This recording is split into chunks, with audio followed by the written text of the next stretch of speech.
is going on, YouTubeverse? John Stanek from Johnny Radio here, bringing you another album of the month, this time for May 2018.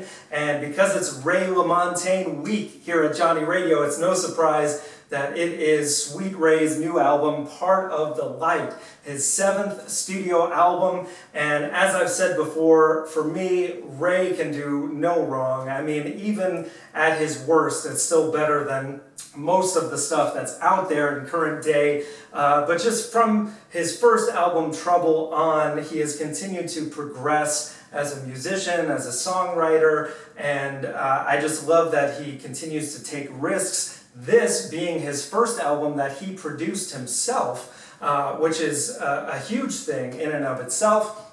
Now, does it pay off in the end? I think so. I think overall, on repeated listen, there are certain songs that may not hit you at first, but some that may grow on you. Like for me, the first time I heard the song Paper Man, didn't really do much for me. It felt kind of like a song that would have possibly fit in on his prior album Ouroboros in style, but maybe he didn't, maybe it was during that time period, but because he already had a song called The Changing Man, he was like, all right, maybe I'll save that one for later.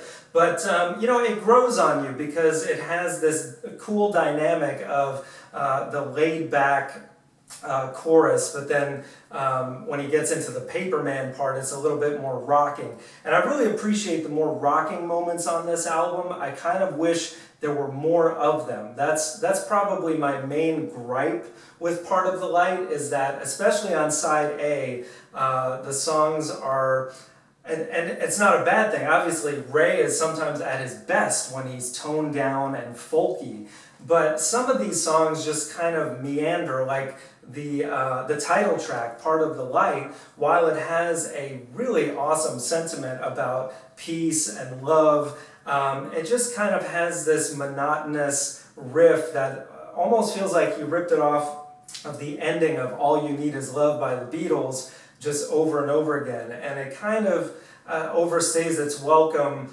Likewise, Let's Make It Last kind of has that same kind of feel as well. And It's Always Been You is just a very slow, hushed song. To the Sea, the opening track, is a bit more lively, and it's kind of Ray being Ray, has a little bit of a supernova feel to it. And a friend of mine recently said, Ray just does whatever Ray wants. And that's pretty much true, and I think he's earned that by now. So I go with him wherever he wants to go, but I tend to like when he tries something new. Like on side B, there's a song called No Answer Arrives, and I think if I had to pick a favorite right now, that would be it, because it's just Ray going full-on blues rock, which he's never really done before. I mean, he's had some upbeat rockers in the past, like 3 More Days, She's the One, but this one is just really bluesy. It follows a blues pattern, and he's just really has this kind of ominous, dark feel to it, and I just love that he went all out on it, and full distortion.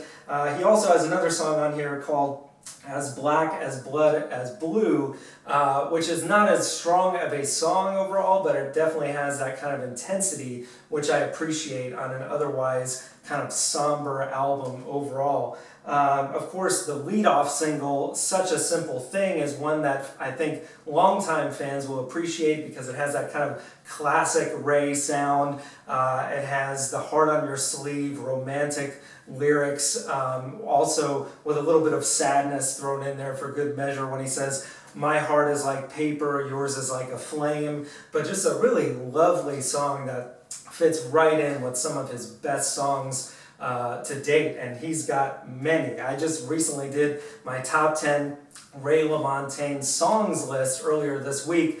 I had done that prior to listening to this album, so none of the songs from Part of the Light are on there, which I don't know if any of these would make it. There'd be some that would come very close, like the two I've just mentioned, No Answer Arrives and Such a Simple Thing. Also, the closing track on here, Goodbye Blue Sky, is very cool. It's 7+ minutes, so it's got a little bit of that Ouroboros kind of, reach for the stars thing that he's doing, plus also having that kind of Pink Floyd vibe, which obviously he ripped off the title of that song from Pink Floyd's The Wall, but you can tell he's doing it in earnest for love and appreciation of a band that obviously has inspired him as of late.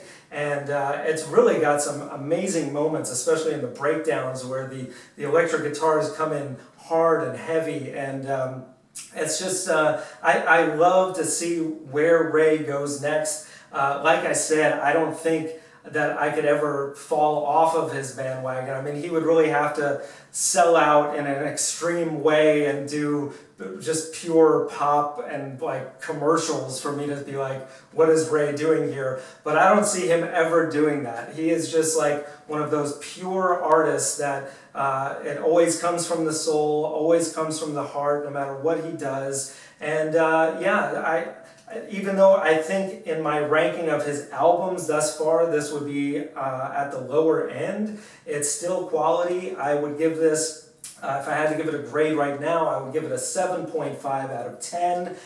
So definitely recommend, and there's a strong chance it could end up on my top 10 albums of 2018. So guys, let me know what you think. If you haven't heard this album yet, please go and listen right away. It is Sweet Ray. So guys, I mean, it's always good, always quality. Check it out. Please check out some of my other videos on this channel. Obviously, as I said, it's Ray Lamontagne week, so I just did my top 10 of his overall catalog songs. I've done a review of Ouroboros. You can find that on my channel, and so much more. So guys, thank you for watching, and as always, Viva la Vinyl! So guys, thank you so much for watching. If you like this, please like, and if you want to subscribe, click the Johnny Radio icon to the right, and also some of my other related content. Thank you so much, and I will see you soon.